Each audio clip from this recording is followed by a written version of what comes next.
ఇక వాలంటరీ వ్యవస్థను కాపాడుకుందామని ఫ్లెక్సీని ప్రదర్శిస్తున్న నక్కా వాసు, ఒంటిపై పెట్రోలు పోసుకొని ఆత్మహత్యకు ప్రయత్నిస్తున్న వాసు వాలంటీర్ల కోసం సంవిధానం అవుతానంటున్నాడు.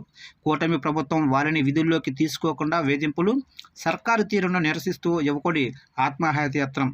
ఒంటిపై పెట్రోలు పోసుకొని లైటర్తో నిప్పంటించుకుండగా అడ్డుకున్న పోలీసులు. విజయవాడ అంబేద్కర్ శృతివనం దగ్గర ఘటన. ఇక కష్టాల్లో ఉన్న వాలంటరీ వ్యవస్థను కాపాడుకుందాం, కరోనా సమయంలో వారు చేసిన సేవలను గుర్తిద్దాం, మనలోనే మానవత్వాన్ని చాటుకుందామంటూ ఓ యువకుడు బ్యానర్ను ప్రదర్శిస్తూ విజయవాడలోనే అంబేద్కర్ శృతివనం దగ్గర సోమవారం ఆత్మహత్యం చేశాడు.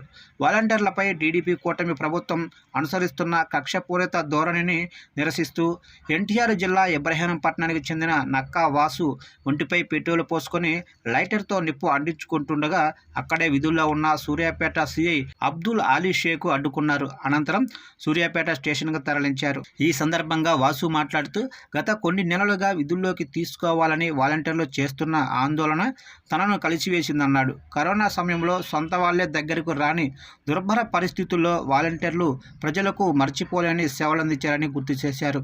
వృద్ధులు, వితంతువులు, దివ్యాంగులు నేడు పెన్షన్ కోసం పడరాని పాటలు పడుతున్నారని, వాలంటీర్లు ఉన్నప్పుడు హాయిగా ఇళ్ల వద్దే పెన్షన్లు తీసుకున్నారని చెప్పారు. ఇక అప్పటి నుంచే వాలంటీర్ వ్యవస్థకు అభిమానిగా మారానని, అంతటి సేవ చేసిన వాలంటీర్లను ప్రస్తుత ప్రభుత్వం విధుల్లోకి తీసుకోకుండా వేధించడంపై మనస్తాపానికి లోనై ఆత్మహత్య చేసుకునేందుకు యత్నిస్తున్నట్లు చెప్పాడు. వాసు కొన్నేళ్లుగా తండ్రితో కలిసి ఉండవల్లి సమీపంలోనే పోలంకంపాడులో ఉంటున్నాడు. కుంచెనపల్లిలో నాటుకోళ్ల ఫామ్ నడుపుతూ విజయవాడ, గుంటూరు, మంగళగిరి ప్రాంతాల్లోనే చికెన్ షాపులకు సరఫరా చేస్తుంటాడు. వాసు తండ్రి ఫైర్ స్టేషన్లో పనిచేస్తుంటాడు. వాసుకు ఎలాంటి రాజకీయ నేపథ్యం లేదు. వాలంటరీ వ్యవస్థ రావాలని బలంగా కోరుకుంటూ ఆత్మహత్యానికి పాల్పడ్డాడు.